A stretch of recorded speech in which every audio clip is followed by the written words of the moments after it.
Gloria, gloria al Señor. Dios responde a la humildad.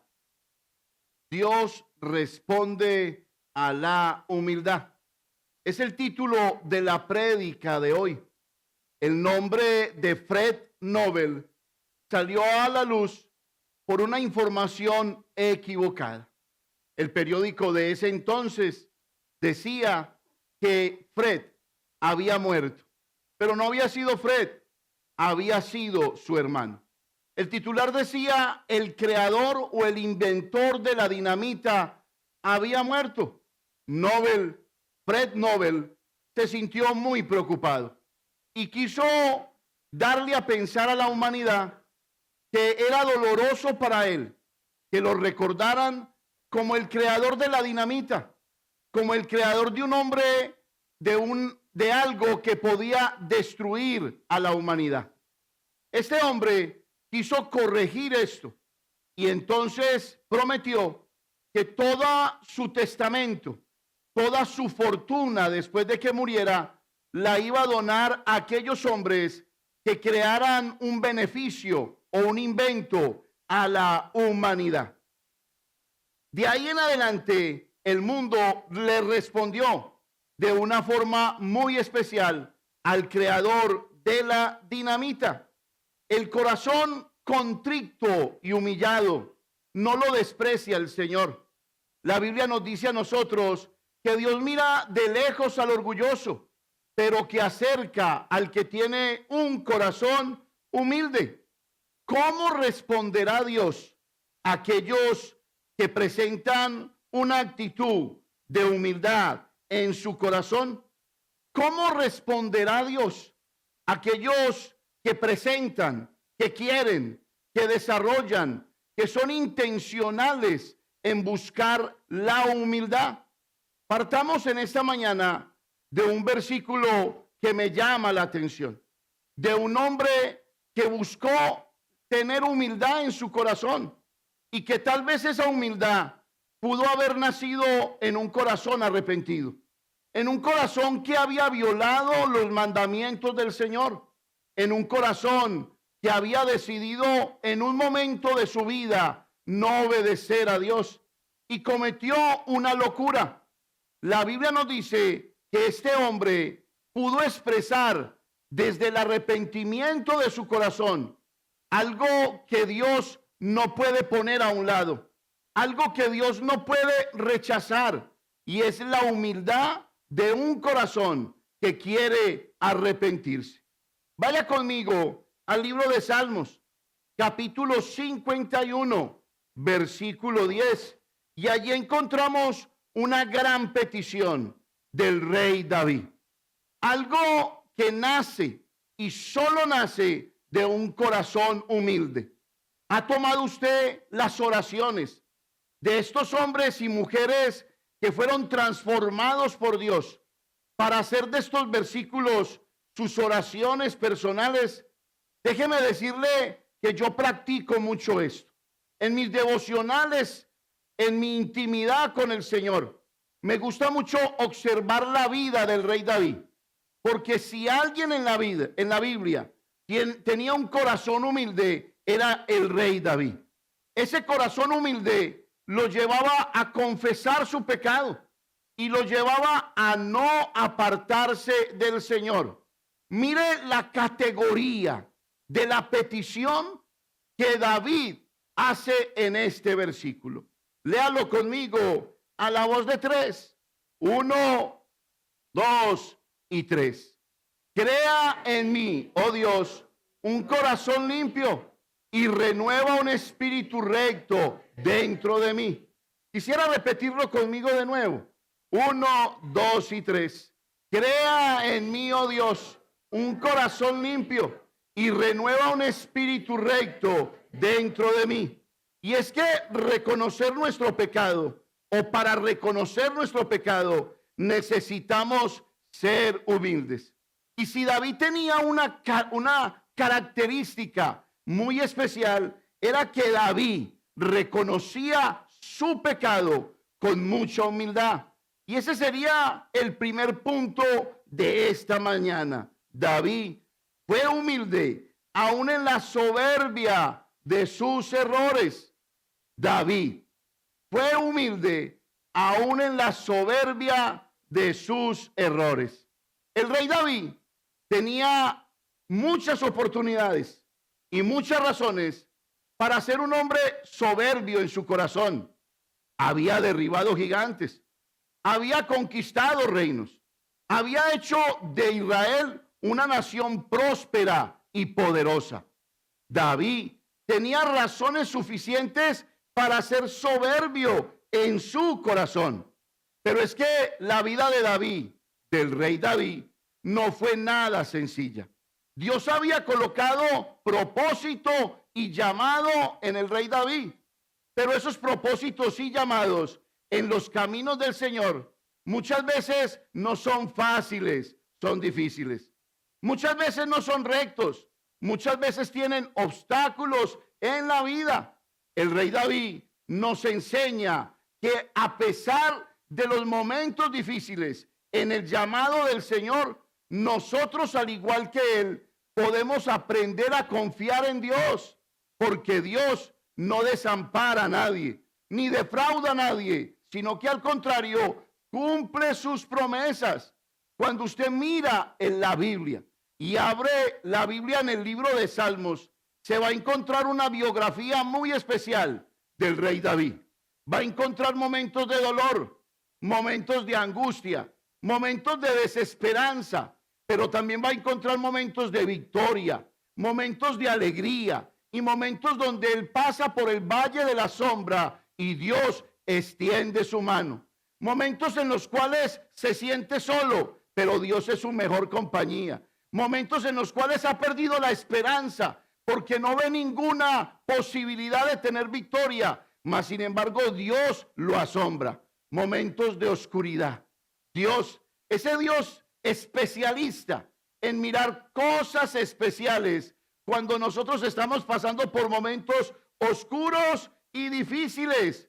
En esos momentos oscuros y difíciles, yo solamente puedo ver el tierno cuidado y el amor de Dios para con David, pero también para con nosotros. La Biblia nos habla que no he visto justo desamparado, ni su descendencia que mendigue pan. Si algo experimentaba el rey David, experimentaba el amor de Dios. El nombre David significa amado por Dios, cuidado por Dios. Dios le brindaba todas las garantías para que este hombre pudiera vivir con humildad y pudiera proceder con humildad. ¿Es usted humilde? ¿Es usted una persona que es intencional en desarrollar la humildad? Déjeme decirle, podemos tener mañanas y ayunos en los que clamamos al Señor y Dios no responde. Podemos tener grandes vigilias donde podemos hacer guerra espiritual y Dios no responde. Pero déjeme decirle, a un corazón contrito y humillado, el Señor no lo desprecia. Tal vez usted esta mañana va a caer en cuenta por qué Dios no le responde, por qué Dios tarda tanto en darle una respuesta. Muchas veces no es la falta de oración, no es la falta de intersección, no es la falta de ayuno, sino que es un corazón con la actitud de una persona humilde. Crea en mí, oh Dios, un limpio corazón y renueva un espíritu recto dentro de mí. Permítame, le hago una pregunta. ¿Qué hace a la humildad de David tan importante? ¿Qué hace a la humildad de David tan importante? Es que David fue humilde en sus errores. No fue soberbio. Nosotros tendemos a ser soberbios cuando cometemos errores. No queremos pedir disculpas. No queremos pedir perdón. No queremos agachar la cabeza. Quisiéramos salir corriendo porque nadie es digno. Todos pecamos. Nadie es digno de que me escuche. Todos cometemos errores. Pero si algo tenía David, era que la humildad lo llevaba directamente a conectarse con Dios. directamente a conectarse con Dios. ¿Cómo olvidar el gran pecado de David? Vio una mujer desnuda que se bañaba y esa mujer era hermosa, conocida como Betsabé. La deseó, la mandó a pedir porque era rey, durmió con ella, mandó a matar a su esposo y enseguida ella quedó en embarazo y estaba seguro que no había cometido ningún error hasta que apareció un profeta y le dijo: has pecado contra Dios y necesitas arrepentirte. Él no se justificó. Él no dijo el error fue de ella porque estuvo exhibiéndose públicamente. No, él se humilló ante el Señor y él pudo declarar con un corazón humilde que había pecado contra Dios. Para poder comprobarlo, mire otra oración que salió del corazón del rey David. Salmo 32, versículo 5. Salmo 32, versículo 5. Léalo conmigo a la voz de 3. 1, 2 y 3. Mi pecado te declaré y no encubrí mi iniquidad. Dije: confesaré mis transgresiones a Jehová, y tú perdonaste la maldad de mi pecado. Yo quisiera que lo volviéramos a leer, pero léalo, mi hermano, deteniéndose en cada letra, porque es importante que usted en esta mañana se sienta perdonado, no solamente porque tiene la oportunidad de confesar su pecado y apartarse de él, sino porque usted en esta mañana debe de pedirle a Dios, como debo yo, que nos dé un corazón humilde para reconocer nuestro pecado. David había pecado, había destruido una familia, se había muerto un niño por causa de él. David reconoce su pecado y aparte de pedirle a Dios: crea en mí un corazón limpio, porque lo necesito, Dios, y renueva un espíritu recto dentro de mí. David era bueno para pedirle perdón al Señor. ¿Cómo le pide perdón usted a Dios? ¿Así a la ligereza? ¿Es de los que se arrodilla y se levanta y dice amén inmediatamente? ¿O es de los que postra el corazón en tierra y reconoce su pecado? ¿Es de aquellos que se humilla delante del Señor?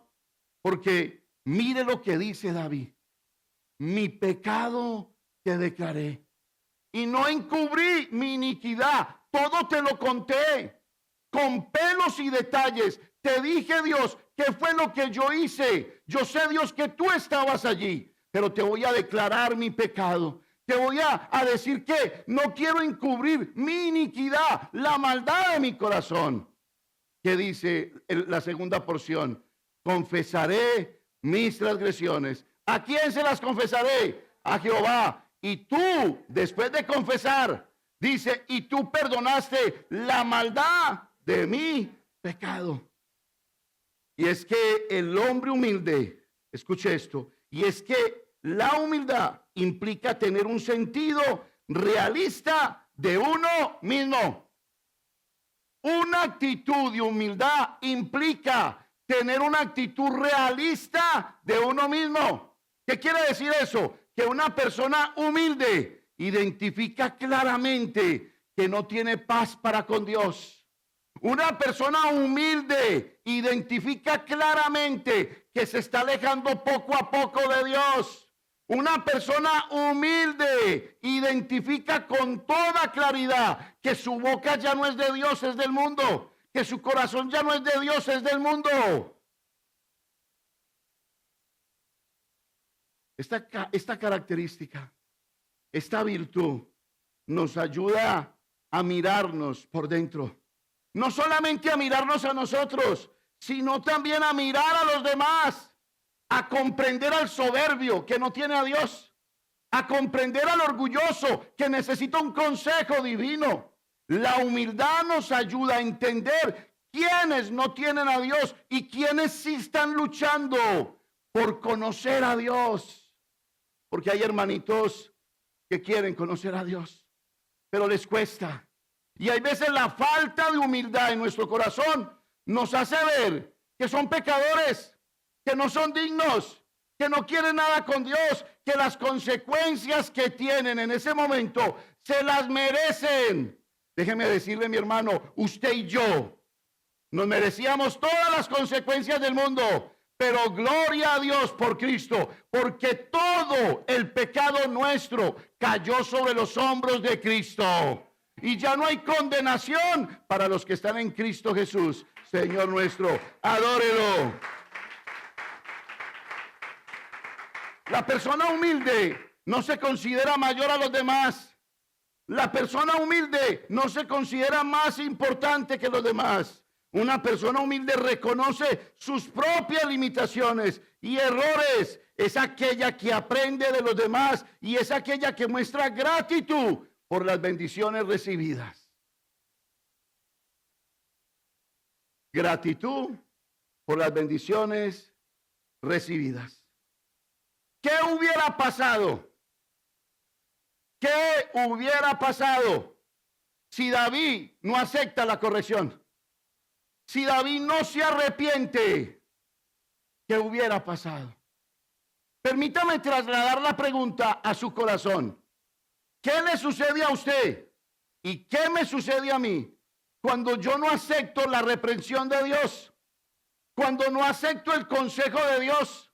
Cuando no acepto lo que Dios piensa y lo que Dios dice acerca de mi pecado.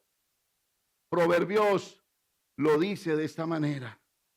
Proverbios capítulo 29, versículo 1, nos dice, ¿qué le sucede al hombre que no acepta la corrección de Dios? Aquel que se envanece por el pecado. Aquel que sigue tolerando jugar con el pecado. Aquel que no entiende cuál es el consejo divino grabado en los 10 mandamientos. Aquel que todavía no sabe que Dios le está diciendo no robarás, no mentirás, no hurtarás, no desearás la mujer de tu prójimo ni nada de lo que tiene tu prójimo. No jurarás su santo nombre en vano. ¿Qué le sucede al hombre que reprendido endurece su cerviz? Léalo conmigo. Y permita que este versículo escanee su corazón. 1, 2 y 3. El hombre que reprendido endurece la cerviz, de repente será quebrantado y no habrá para él. Ay, ay, ay. El hombre que reprendido endurece su corazón, de repente será quebrantado. Esto es algo que nos debe de poner a temblar, mis hermanos. De repente, en un abrir y cerrar de ojos, el hombre que reprendido, hombre o mujer, endurece su corazón. Yo más bien me alejo de Dios. Yo más bien me alejo de mis hermanos. Yo más bien me alejo de mi esposa. Yo más bien me alejo de mi esposo. El hombre que reprendido endurece el corazón, de repente será quebrantado. Y no solamente termina allí. Y para él no habrá medicina. Es que la persona humilde siempre reconoce su pecado. ¿Qué nos aleja de Dios? Nuestra soberbia, nuestro orgullo. Cuando Dios nos dice que por aquí, nosotros nos vamos por otro lado. Somos rebeldes desde que nacemos. Somos rebeldes y todos los problemas que tenemos no los tenemos porque otros los ocasionan. Los tenemos porque somos pecadores. Porque solo somos malos desde que nacemos. Y solo Dios puede cambiar ese chip por medio de Jesucristo, cuando lo recibimos como Señor y Gobernador, como Señor y Salvador. Claro que sí. Humildad puede ser el reconocimiento de los errores. ¿Por qué? Porque si afirmamos que no hemos pecado, hacemos mentiroso a Dios. Hello. Hello. ¿Cuántos pecadores sabemos aquí? Todos hemos pecado contra el cielo y contra Dios. No somos dignos de ser llamados sus hijos. No somos dignos. Y cuando no tenemos humildad, no reconocemos nuestras transgresiones. No reconocemos que somos pecadores. Y si yo no reconozco que soy un pecador, ¿sabe qué es lo peligroso? Estoy diciendo que Dios miente. Y se lo voy a demostrar. Vaya conmigo a Primera de Juan, capítulo 1, versículo 8 y 9. Decir que Dios es un mentiroso. Delicado. Léalo conmigo. A la voz de 3. 1, 2 y 3. Duro. Y si decimos que no tenemos pecado, nos engañamos a nosotros mismos y la verdad no está en nosotros. 9. Si confesamos nuestros pecados, Él es fiel y justo para perdonar nuestros pecados y para limpiarnos ¿de qué? De toda verdad, de toda maldad. Dios nos está invitando a que desarrollemos humildad en nuestro corazón, para que al confesar nuestro pecado no hagamos a Dios mentiroso, sino que podamos decir: Dios, me has convencido, lo que tú dices es verdad. Hay condenación para el que no se arrepiente, pero hay salvación para el que se arrepiente. Hay vida eterna para el que toma tus decisiones, para el que te acepta, pero hay una condenación eterna para aquellos que no te reciben. Permítame en este primer punto añadir un par puntos más. ¿Cuál es tu humildad frente a Dios? La humildad parte de reconocer quién es Dios. Él es mi creador. ¿Qué estás haciendo con tus manos? Si Él es tu creador, ¿señalas? ¿Juzgas? ¿Golpeas? Porque déjeme decirle, eso parece ser que se ha metido en los matrimonios cristianos, donde el esposo levanta la mano para amenazar o la esposa levanta la mano para aruñar a su esposo. No se le extrañe que aparezcan hombres por ahí con la Z en la cara. ¿Es especial? ¿Es especial? Soberbia en el corazón. ¿Cómo es tu actitud frente a Dios? Porque la actitud en humildad reconoce que Dios es mi creador y que yo con este cuerpo no puedo hacer lo que me dé la gana. Si soy humilde, este cuerpo entero glorificará a Dios. Mis manos obedecen a Dios. Mis ojos, ¿qué tal mis ojos? La lámpara del cuerpo son los ojos que estás dejando entrar. Porque si Él es tu creador y lo reconoces como tu creador, le estás dando el lugar correcto en tu corazón. Y de esa manera cuidarás toda tu alma, tu cuerpo y tu espíritu. Mire cómo el libro de Santiago, en el capítulo 4, versículo 10, dice, yo sé que no lo tienen, dice: humillaos delante del Señor y Él os exaltará. Humíllese delante del Señor. Señor, tú eres mi creador. Señor, tú eres soberano. Tú eres poderoso. Y lo que tú digas yo no lo voy a refutar. Yo me equivoco, tú no te equivocas. Tú eres perfecto, yo soy imperfecto. Tú eres creador, yo soy criatura. Tú no te equivocas. Humillaos pues bajo la poderosa mano de Dios y Él os exaltará. ¿Qué quiere decir? Que ese ascenso que usted está buscando en el trabajo no se lo va a dar su jefe porque usted se humilla ante Él. Humíllese ante Dios. Humíllese ante Dios. Ponga esta cabeza en el piso y verá dónde lo va a poner Dios. Porque Él honra a los que lo honran. Usted está aquí. No solamente necesitamos reconocer a Dios con toda humildad para humillarnos, sino que también necesitamos reconocer la humildad en medio de las relaciones que tenemos con nuestros hermanos. El libro de Santiago, capítulo 4, versículo 6, nos dice que Dios le da gracia a los humildes. Hello. Es todo lo que usted necesita Pastor, voy a estudiar inglés porque necesito un mejor trabajo. Vaya y estudie. Pero usted sin la gracia de Dios no va a aprender inglés. Pastor, necesito ir a buscar otro trabajo porque no me da el salario. Vaya, búsquelo. Pero sin la gracia de Dios, ni ese trabajo, ni el que viene, ni a 50 pesos la hora le va a dar para nada. Usted necesita la gracia de Dios. Por eso Pablo decía que Dios le decía a él: bástate mi gracia, porque mi poder, su poder, se perfecciona en la debilidad. Sí, sí. Santiago capítulo 4, versículo 6. Mira lo que dice. Me encanta este versículo. Léalo conmigo y sea reverente con la palabra. 1, 2 y 3. Pero Él da mayor gracia.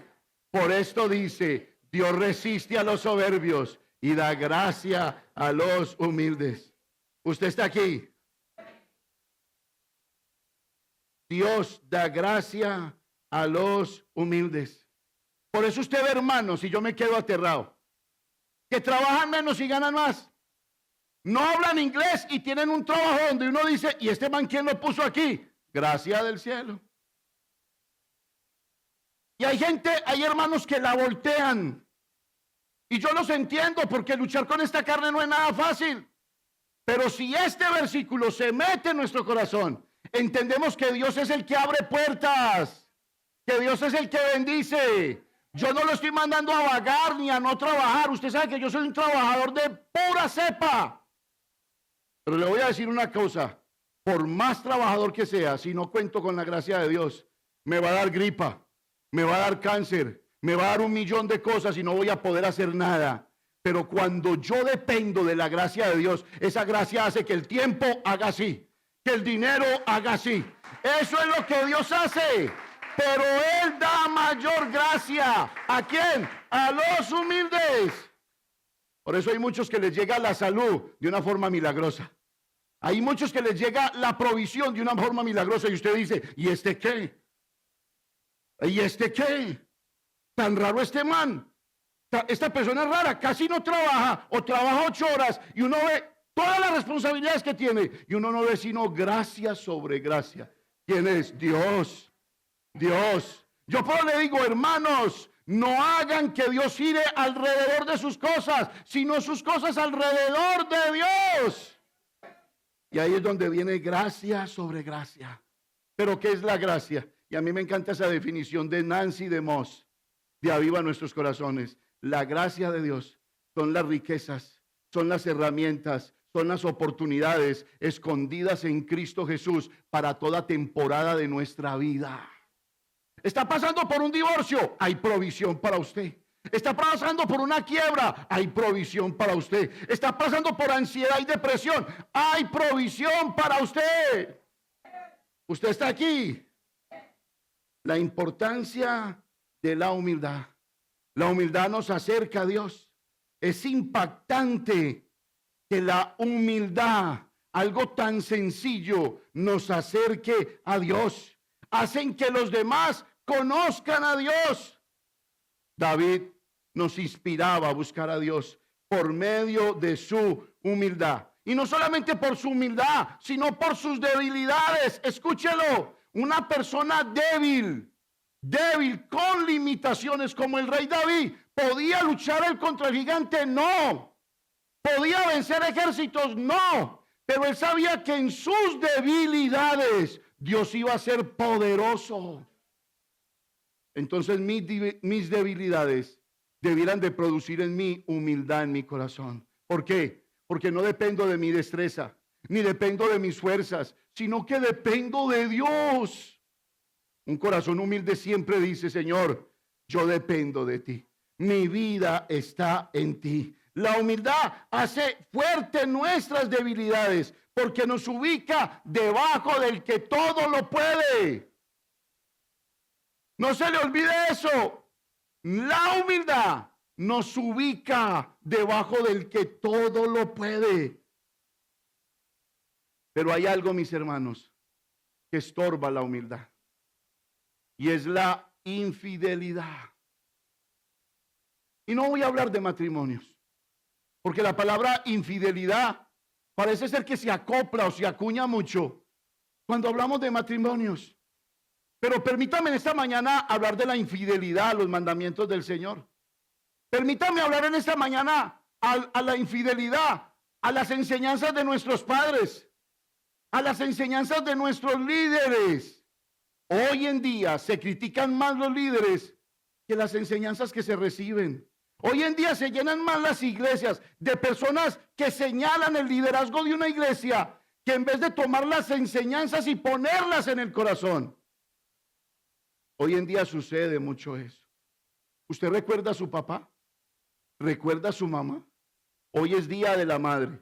Y hoy tal vez recordamos a nuestra madre por cosas malas que hizo. O tal vez la recordamos solamente hoy por cosas buenas que hizo. Pero usted tiene enseñanzas de su padre, de su madre. Yo nunca olvido una de mi papá. Mi papá siempre nos enseñaba: hijo, el que mucho abarca, poco aprieta. No se meta en tantas cosas. Sea responsable. Es mejor que haga una bien hecha y no 1000, que tenga 1000 mal hechas. ¿Honra usted la enseñanza de sus padres, de los líderes de esta iglesia? ¿La honra? La mejor forma de honrar una enseñanza es escucharla con atención y ponerla en el corazón. Y eso nos lleva al segundo punto de esta mañana. La infidelidad produce soberbia. La fidelidad produce humildad. ¿En qué cosas piensas cuando piensas en este pastor? Es una buena pregunta. ¿En qué cosas piensas? Muchos pueden tener agradecimiento. Otros pueden pensar de manera equivocada de él. La Biblia dice: por sus frutos los conoceréis. Pero ¿qué nos dice la Biblia? ¿Cómo debe de pensar el creyente? Y ese pensamiento está por encima de su opinión y aún por encima de lo que usted considere que es verdad. Pablo nos dice en el libro de Filipenses, nos dice: por lo demás, hermanos, todo lo que es verdadero, todo lo que es honesto, todo lo que es justo, todo lo que es puro, todo lo que es amable, todo lo que es de buen nombre, si hay virtud alguna y si hay algo digno de alabanza, en esto pensad. No me está diciendo piense mal de ese líder. No me está diciendo piense mal de su papá o de su mamá o de su hermano o de su esposo o su esposa, que tienen características de líderes. Pablo nos está invitando a tener la mente de Cristo. ¿Qué nos está diciendo? Todo lo que es bueno, todo lo que es justo, todo lo que es puro, todo lo que es amable, todo lo que es de buen nombre, en esto pensad. No piensen otra cosa porque se le va a envenenar el corazón, porque somos imperfectos. Piense en lo que Dios le está diciendo. Pero permítame trasladar esta prédica a otro reinado. Empezamos hablando del rey David, con características muy especiales. Pero permítame hablarle y terminar con este punto y con esta prédica, con el rey Manasés, un rey muy especial. La Biblia nos dice que de 12 años empezó a reinar. Y que cuando empezó a reinar, empezó a hacer lo malo. Imagínense, con 12 años y empezó a hacer lo malo. Dice que por encima de todos sus reyes antepasados. Lo extraño de esto es que había tenido un papá, el rey Ezequías, que era piadoso y era bueno. Ese rey Ezequías se encargó de limpiar la tierra de Judá, de la idolatría, de la prostitución a la idolatría. Ese hombre se volvió a Dios de todo corazón. Pero ¿qué pasó con su hijo? ¿No dicen por allí que hijo de tigre sale pintado? ¿Qué le pasó a Manasés? Que cuando murió su papá, no salió pintado, sino que salió despintado. ¿Sabe por qué? Porque hizo lo contrario de su papá. Su papá quitó los lugares altos de idolatría. Él los volvió a levantar. Su papá llevó el pueblo a Dios. Este hombre alejó el pueblo de Dios. ¿Qué le pasó a Manasés? Fue un hombre infiel a las enseñanzas de su padre. Su padre le trazó el camino y él no lo copió. Decidió ser malo. ¿Usted lo entiende? Déjeme a través de un solo versículo mostrarles al papá de Manasés, el rey Ezequías. Todos los muertos son bonitos para la gente. ¿Usted no ha notado? Dejan de ser malos. Sabe que fue un asesino y nos arrima y dice, como fue de buena gente. Era egoísta, era un ermitaño, era malo. Y uno se arrima y dice, como quedó de bonito ahí. Las mejores palabras son para una persona muerta. Pero déjeme decirle, tal vez de una persona. Pero el pueblo que sepultó a Ezequías, lo sepultó con honra. ¿Sabe por qué? Porque dejó un legado de vida. Vaya conmigo a Segunda de Crónicas, capítulo 32, versículo 33. Mire cómo sepultaron a este hombre. ¿Por qué? Porque hizo lo bueno delante del Señor. Pastor, usted dirá, pero después de muerto, ¿qué? Mírelo. Mire después de muerto cómo la bondad de un hombre y el carácter de un hombre sigue hablando. Aquí conocemos a Pablo Escobar Gaviria, no por el pastor. ¿Por qué? Porque fue un asesino, porque fue un matón, porque fue una persona injusta, porque fue un hombre tremendamente pecador. ¿Cómo quiere que lo recuerden a usted? ¿Cuál huella está dejando usted como papá, como hijo, como hermano, como esposo, como esposa? Y mire lo que dice la Biblia.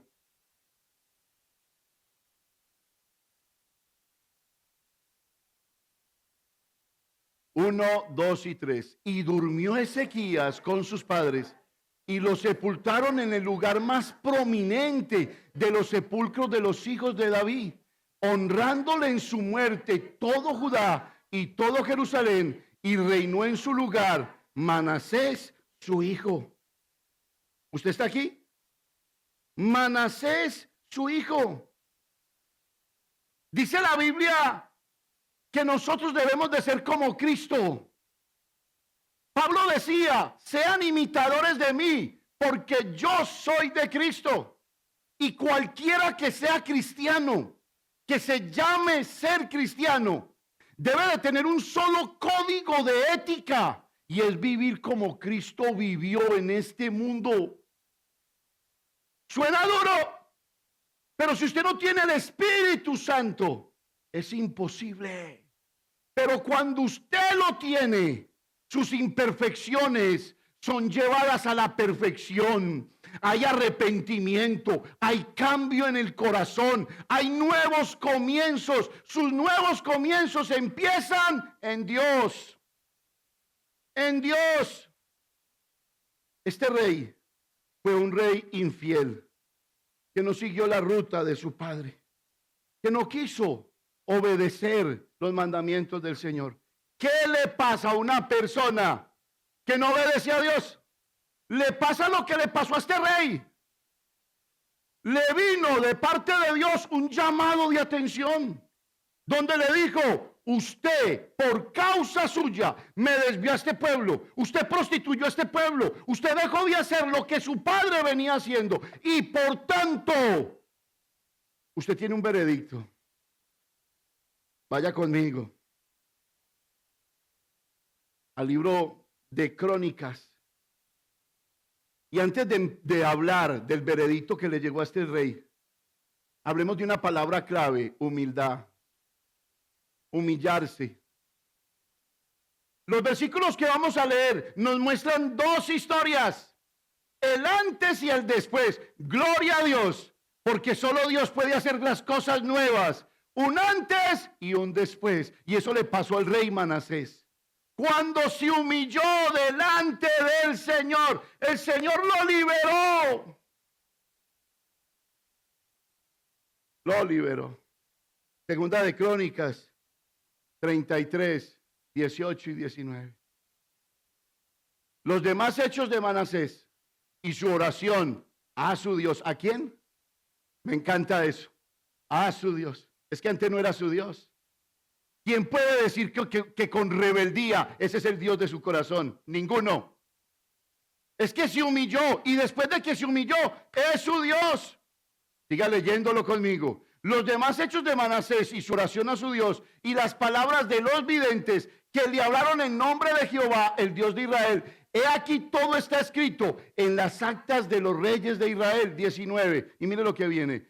Su oración también. Y cómo fue oído todos sus pecados y su prevaricación y los sitios donde edificó lugares altos y erigió imágenes de acera e ídolos antes de que se humillase, antes de que ¿qué?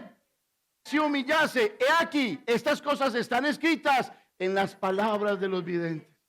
Es que antes de que se humillase, Dios le llamó la atención de una forma fuerte.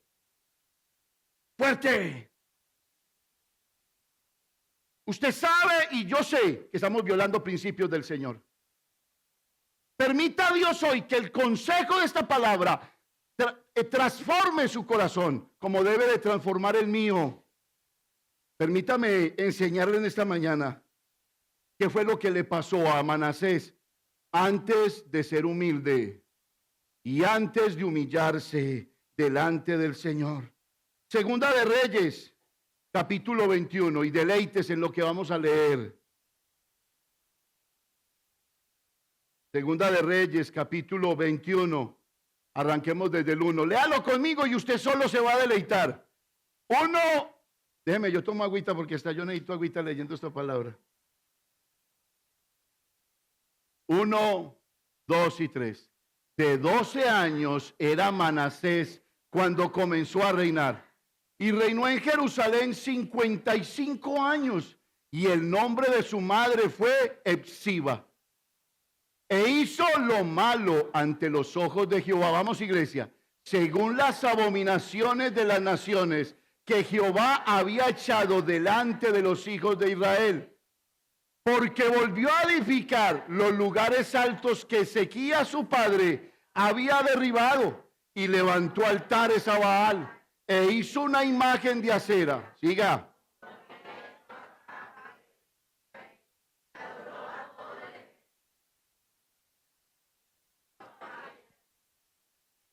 Asimismo, edificó altares en la casa de Jehová, de la cual Jehová había dicho, yo pondré mi nombre en Jerusalén. Siga. Y edificó en los dos atrios de la casa de Jehová. Siga.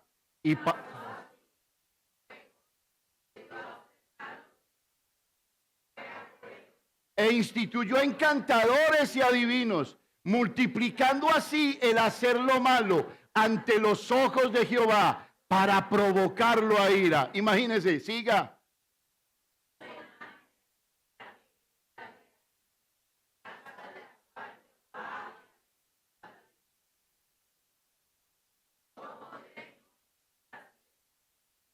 Y en Jerusalén, a la cual escogí de todas las tribus de Israel. Siga conmigo. Y no volvería a ser que el pie de Israel sea movido de la tierra, con tal que guarden y hagan conforme a todas las cosas que yo les he mandado, y conforme a toda la ley que mi siervo Moisés les mandó. Siga.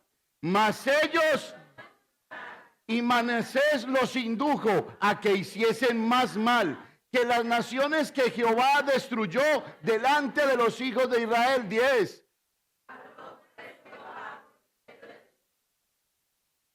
Diciendo, por cuanto Manasés ha hecho estas abominaciones y ha hecho más mal que todos los que hicieron los amorreos que fueron antes de él, y también ha hecho pecar a Judá con sus ídolos. Siga conmigo.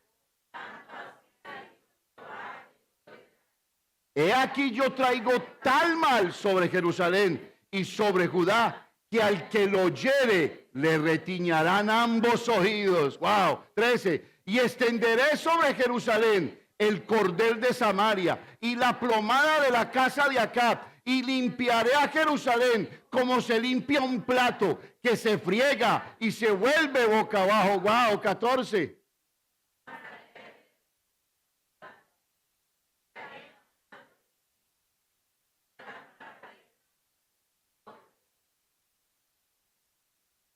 Por cuanto ha hecho lo malo ante mis ojos y me han provocado a ira desde el día que sus padres salieron de Egipto hasta hoy, el 16. Derramó Manasés mucha sangre inocente en gran manera hasta llenar a Jerusalén de extremo a extremo, además de su pecado con que hizo pecar a Judá, para que hiciese lo malo ante los ojos de Jehová.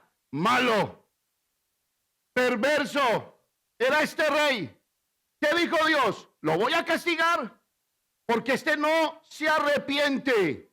Hermanos, tendremos que esperar de Dios su corrección y su castigo frente al pecado que Él nos ha declarado que estamos cometiendo. Amados, ¿están recibiendo la enseñanza del Señor? ¿Qué hacen con ella ustedes? ¿Qué hago con ella yo? No tenemos temor del Señor al ejecutar sus mandamientos y sus llamados de atención. Ahora, mire lo que hace un hombre, cómo pervierte toda una nación. Mire lo que puede hacer un padre de familia cuando peca, una madre de familia cuando peca, el líder de una iglesia cuando peca. Jeremías capítulo 15, versículo 4 nos dice con claridad. Y esto lo dijo Dios, completando lo que acabamos de leer. Y los entregaré para terror a todos los reinos de la tierra. Y mire lo que sigue, lea con cuidado. ¿A causa de quién? ¿A causa de quién? Hijo de Ezequías, rey de Judá. Por un hombre se fue toda una nación por el sifón del baño. Por tu pecado, cabeza de hogar, te estás tirando en tu familia.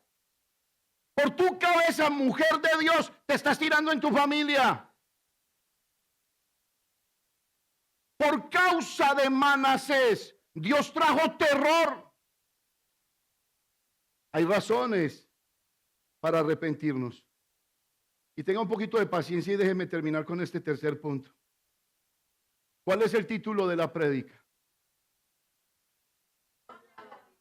Qué increíble. Cuando un corazón tan malo como este, como el de Manasés, se arrepiente, se vuelve humilde.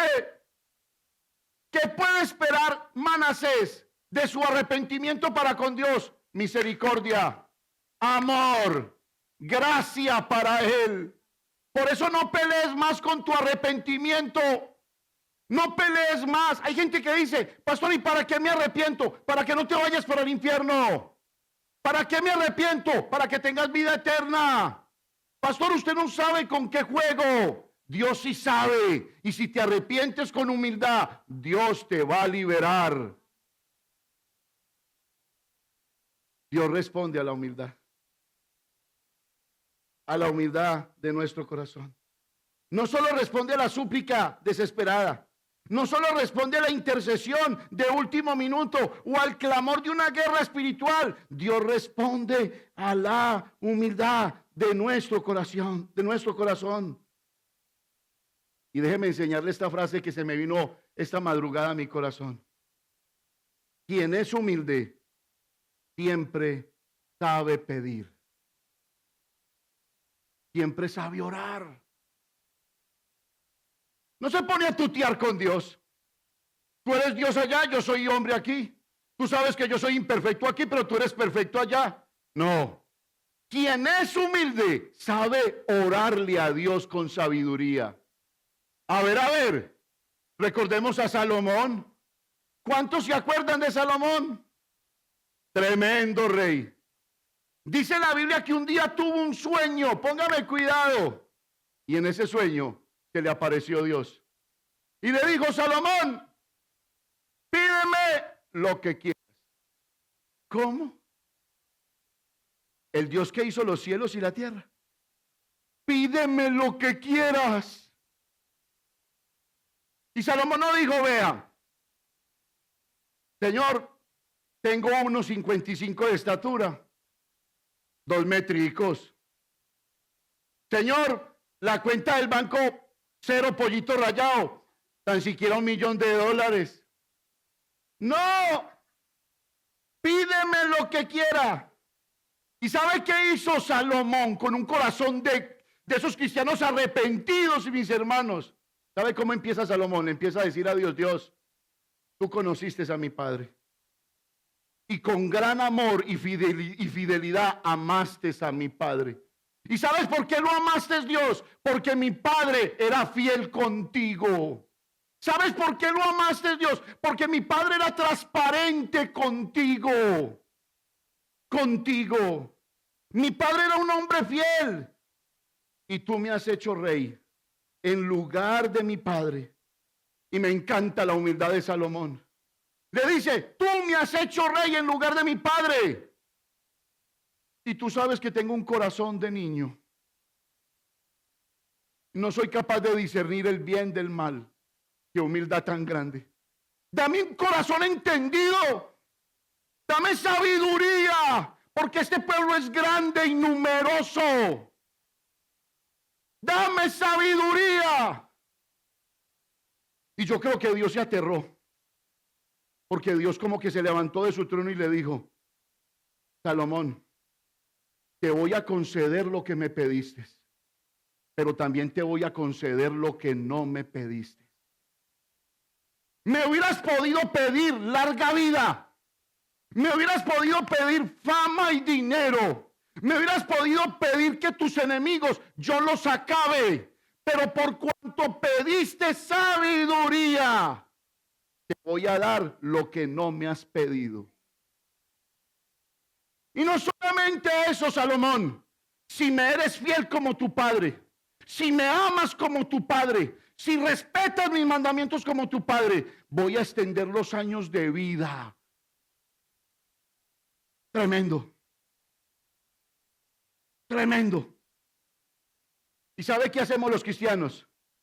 No pedimos sabiduría. Buscamos mejores trabajos en vez de orar más. Y en vez de leer más la Biblia. ¿Sabe qué hacemos los cristianos? Peleamos con la iglesia. Todos los días en la iglesia. Oración a toda hora. Ayuno a toda hora. Y este hombre nos demuestra que no solo de pan vive el hombre, sino de toda palabra que sale de la boca de Dios. Le dijo, Dios, dame sabiduría. ¿Por qué pidió sabiduría? Porque tenía humildad en el corazón.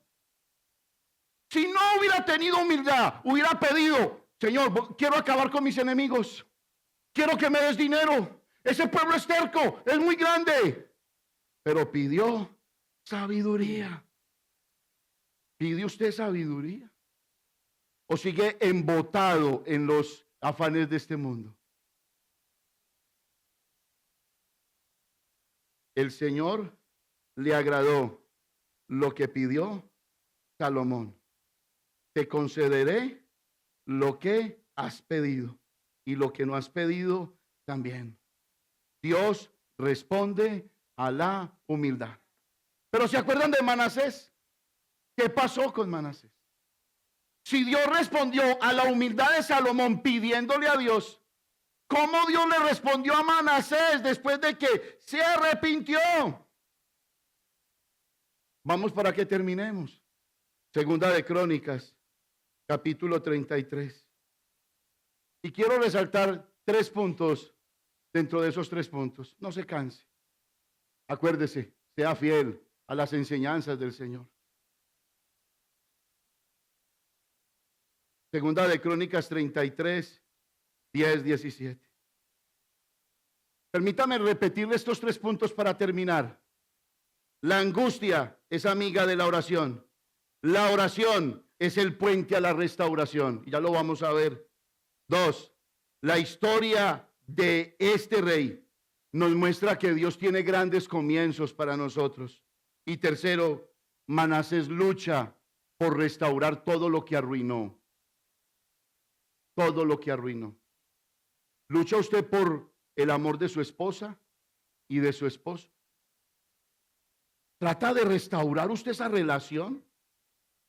Amados, ¿tratan de hacerlo? Venga, léalo y lo va a entender ya. Vaya conmigo. Segunda de Crónicas 33, del 10 al 17. Léalo con ganas para que usted no se frustre. 1, 2 y 3. Y habló Jehová a Manasés y a su pueblo, mas ellos no escucharon. Por lo cual Jehová trajo contra ellos los generales del ejército del rey de los asirios, los cuales aprisionaron con grillos a Manasés y atado con cadenas, ¿los llevaron a dónde? Allá van todos los que están cautivos por el pecado. Diga, mas luego que fue puesto, ¿dónde?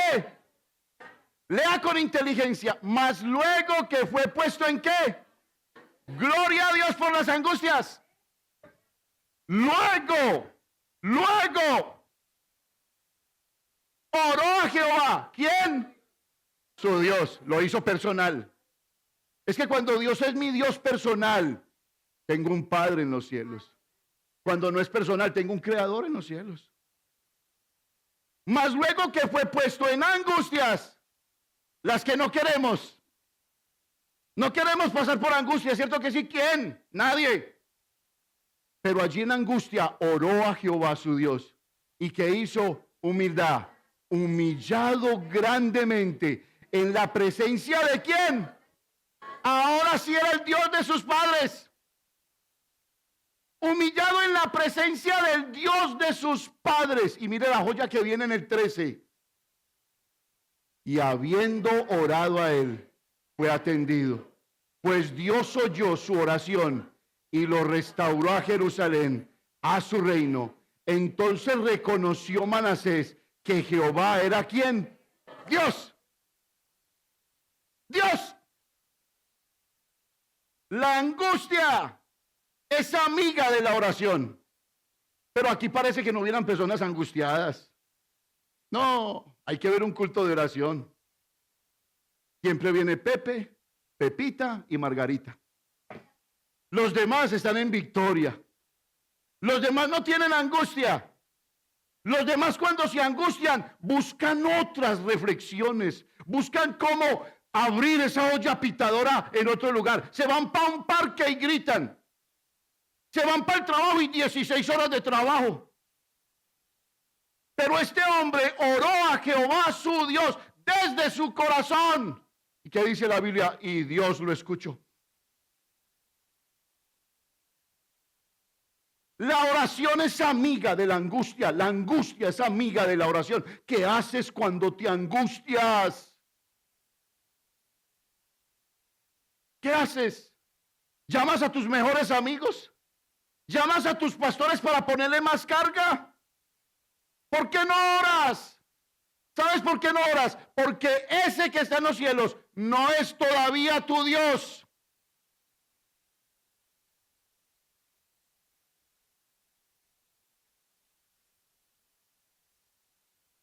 No es todavía tu Dios.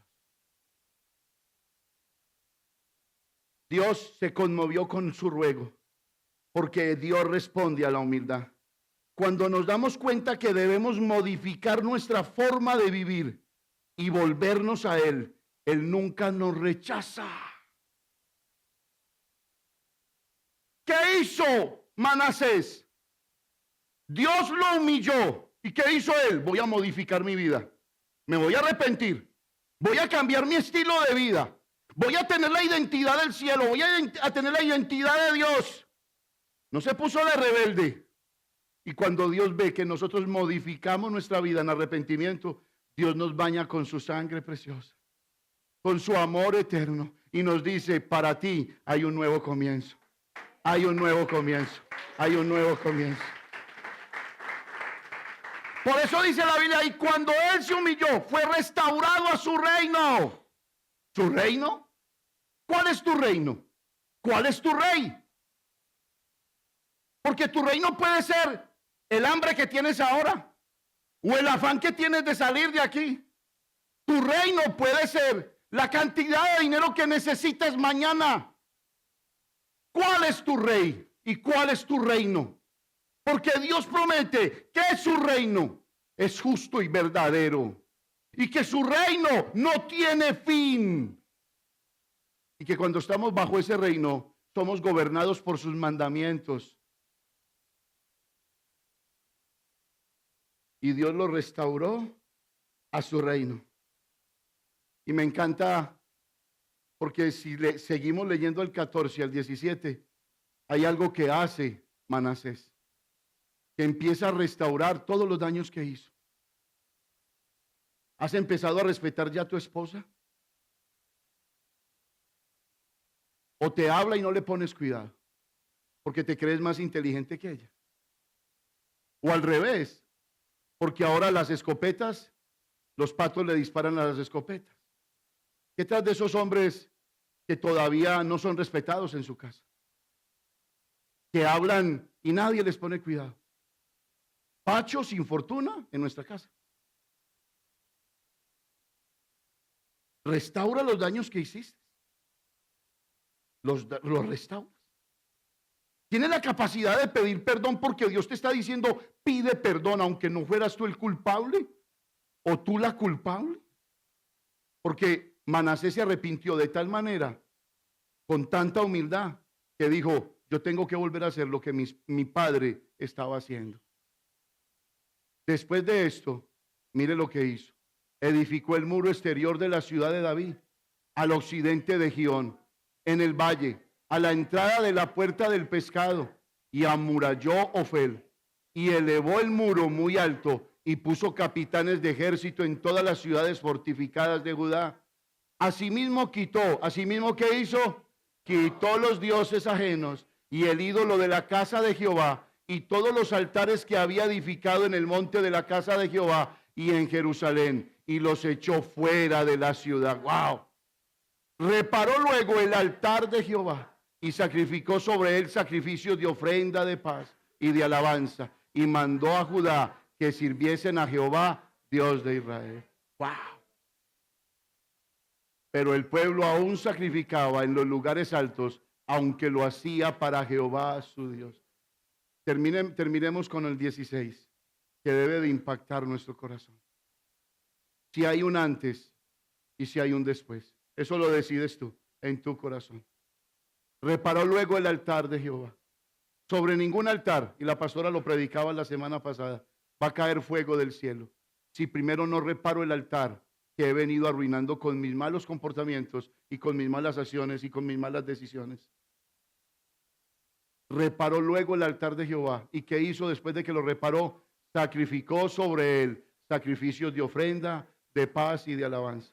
¿Usted cree que todos los que cantamos aquí, las alabanzas de todos suben al cielo? No, mis hermanos. No.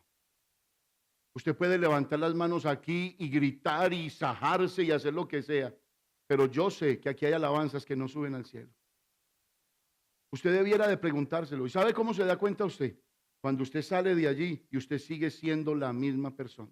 Cuando usted arregla su altar, entonces sus alabanzas son recibidas. Y cuando usted sale de aquí dice, tengo que cambiar. Tengo que modificar mi vida. Necesito ser una nueva criatura. Necesito honrar a Dios, obedecer sus mandamientos. Necesito renunciar al adulterio, a la fornicación. Necesito renunciar al robo y a la mentira. Ya no quiero más pecar. Me he cansado de pecar. Ahí se da cuenta usted que cayó fuego sobre la alabanza que usted le dio a Dios. Y usted sigue siendo la misma persona. Tenga cuidado, porque en vez de vivir, usted se está muriendo. ¿Se quiere poner en pie, por favor?